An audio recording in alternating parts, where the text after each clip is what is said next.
Hi, everybody. My name is Dr. Hanna from Medpsych Health. I got my partner in crime today is Dr. Polack from Progressive Pediatrics in New Jersey. all right. So we did a prior video on talking about teaching kids about tolerating distress, and one of the very frequent questions I get from sometimes even from friends actually. Once a lot of friends know what you do professionally, I get a lot of friends who will call me and go, hey, my son or daughter is having this, whatever it is they're struggling with. Do you think they need to see somebody? And what I tell parents is, here's my rule of thumb. And this is actually related to even, whether we do treatment or not. I said, kids are going to have bad days. Kids are going to have maybe a couple bad days in a row. They're going to, at times, not feel good. At times, they're going to be worried. At times, they're going to be stressed out. At times, they're going to have a couple bad nights of sleep. My rule of thumb is always, A, how long has this been going on? What is the duration?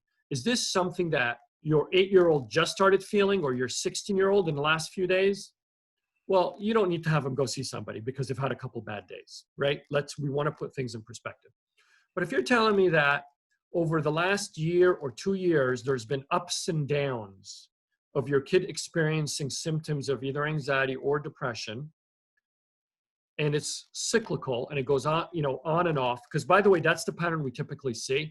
Very few kids are anxious all the time, 24/7, 7 days a week, 12 months a year. No, most kids, they go through cycles. Sometimes they're 4-week cycles, 6-week cycles, 8-week cycles, and it comes and goes. But I'm always interested in, has this happened before? How long has this been going on for? So that's the first question, is the duration of symptoms.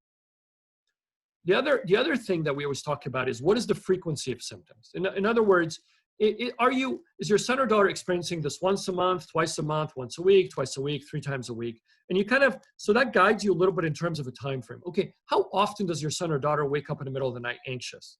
And they come into your room and they're telling you they're scared. Is this like once a month? Is this several times a week? And has it been happening for a few weeks? That should tell you something. And then the other one is the level of distress associated with it. I actually a lot of times will ask kids, are you even bothered by this? Like, does this bother you? And kids are sometimes are like, no, I don't really, it's not really that big of a deal. That actually tells you something. Some kids will say, this is like killing me. They're like, they hate feeling this way. And you kind of have to gauge your kid in terms of how much distress they have. And then the last one is, how much is it interfering with their function? What I mean by that is, right, how much is this getting in the way of what a typical kid is supposed to do at that age? Does your 16-year-old have any interest in seeing friends? Are they starting not to want to go to school and they're calling, their pediatrician saying, I have headaches all the time, I'm tired, I don't want to get out of bed, my stomach hurts, I feel nauseous every morning, my sleep is off, and it's starting to affect their ability to attend school. And by the way, we use school as a gauge because school is the primary place children function. That's like the equivalent of our jobs as parents, right? As adults. That's their place of function. That's their job. And when your kid is starting to struggle with either going to school or staying in school or having to go to the nurse frequently, that should be a red flag. When you're calling Dr. Polack and saying, I think maybe my kid needs to see a cardiologist, they have chest pains, they have heart racing, they're getting dizzy all the time, or they're having nonstop stomach aches. Do they need to see a gastroenterologist? Do they need to go see a sleep medicine doctor?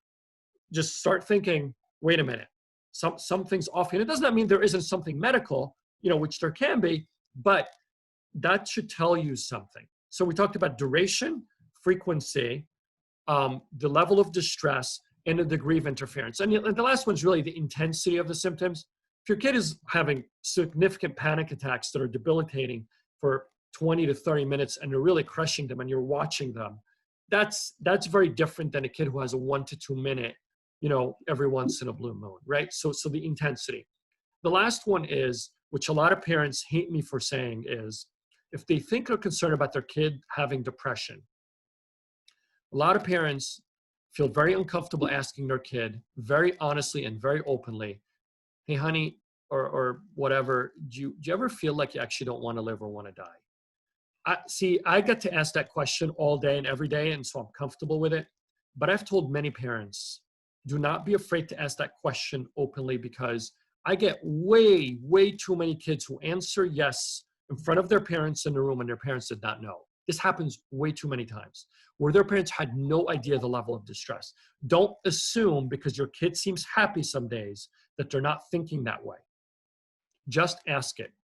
And So go ahead. my point of view is similar. Patients come to see me with multiple complaints. So if they come to see me with one system, with one problem, I have headaches, then I'm going to concentrate on what's going on with your headaches, and let's take a thorough, physical exam and thorough history and figure out if there is something organic or if it's something emotional, right? But if they come to me with multiple organ complaints, I often start to think, hold on a second. You have a headache and a stomach ache, and you don't sleep well, and you're running around all the time. Then I'm like, okay, there's multiple systems involved. Let's refer you to someone who can help. So that's a way that I try to address it. And I always also address with parents, okay, is this interfering with their daily life? And if it is, then they absolutely do need therapy. Yeah, and so that's your indication, right? So we went over duration of symptoms, frequency of symptoms, intensity of symptoms, degree of interference with function, and then level of distress. And our big point is that don't be afraid to ask your kids if they have bad thoughts. Don't be afraid of those conversations. As a matter of fact, that does not put the idea of suicide or things like that in their head. It's actually reassuring that their parent actually cares enough to ask those questions, and that they're a safe person that they can actually tell them that.